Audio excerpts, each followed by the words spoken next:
नमस्कार, स्वागत छ तपाईहरुलाई हाम्रो यस YouTube च्यानल जेके टेक्निकलमा। आज म तपाईहरुलाई यो भिडियो अन्तर्गत रहेर डिश होम फाइबरनेट को वाइफाई को पासवर्ड कसरी हेर्ने आज हामी यो भिडियो अन्तर्गत हेरेर हामी हेर्ने छौं। त्यसको लागि तपाईहरु पनि क्रोम ओपन गरिहाल्नुस्। मोबाइल छ भने मोबाइलमा, पीसी छ भने पीसीमा, ल्यापटप छ भने ल्यापटपमा, जे छ तपाईहरुलाई त्योमा पहिला क्रोम अथवा कुनै ब्राउजर तपाई ओपन गरिहाल्नुस्।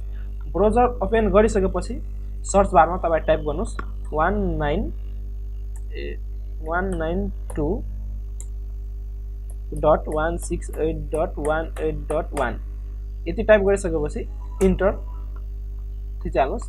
इन्टर टच गरिसकेपछि यानी थिचिसकेपछि तपाईहरुको अगाडि यस्तो इन्टरफेस आउने छ। अनि यहाँ युजर नेम हाल्नुस् क्यापिटल ई PUSER ई मात्रै क्यापिटल हाल्नु होला, बाँकी जति छ त्यति सबै स्मल हाल्नु होला। फेरि यहाँ पासवर्डमा आउनु होला।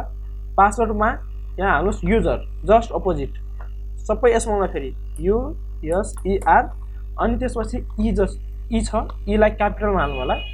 म ई लाई फेरि क्यापिटलमा हाल्यो। जेमा पनि ई क्यापिटल हाल्नु होला। यहाँ म ई हाल्दिए क्यापिटलमा EP तपाई युजरमा के हाल्नुभयो EP user capital E P user त्यसपछि पासवर्डमा USER क्यापिटल EP तपाईहरु सेम नै हाल्नु होला नत्र फेरि लगइन हुने छैन तपाईको साइट। यति गरिसकेपछि लगइन म लगइनमा गरिहाले। हेर्न सक्नुहुनेछ तपाईहरु यहाँ मेरो साइट अहिले लगइन भइसकेछ। लगइन भइसकेपछि म यसलाई ओके गर्दिए।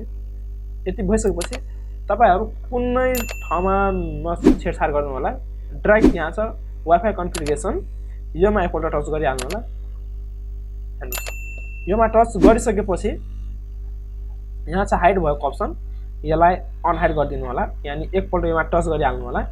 टच गरिसकेपछि यहाँ तपाईको वाइफाई को पासवर्ड शो हुनेछ। हेर्न सक्नुहुनेछ तपाईहरु। त्यति मात्रै हैन यहाँबाट यो पासवर्डलाई जस्तै म ब्याक गए यसले काटेर नयाँ पासवर्ड कुनै मलाई हाल्नु छ भने नयाँ पासवर्ड हाल्दिए। अनि यहाँ फेरि हाइड नगर्नु होला कुनै पनि ठाउँमा। अनि यहाँ सेभ गरिदिनु होला। तपाईको पासवर्ड नयाँ पासवर्ड जुन हाल्दै हुनुहुन्छ तपाई त्यो पासवर्ड पनि यहीबाट चेन्ज हुनेछ। अनि तपाई वाइफाई को पासवर्ड यहीबाट हेर्न सक्नुहुनेछ। म अर्को हेराइदिए 5G को हेर्नुस् 5G को पनि सेम पासवर्ड नै रहन्छ। यति भइसकेपछि तपाई यहाँबाट आफ्नो वाइफाई को नाम पनि चेन्ज गर्न सक्नुहुनेछ। अनि बाँकी कुरा अब हामी गर्ने छौं अर्को भिडियोमा। अनि यस्ता धेरै भिडियोहरु यो च्यानलमा पनि छ। यो च्यानल तपाई भिजिट गर्नु होला त्यसको लागि। अनि बाँकी कुरा हामी अर्को भिडियोमा गर्ने छौं। आजको लागि यति नै। जय नेपाल।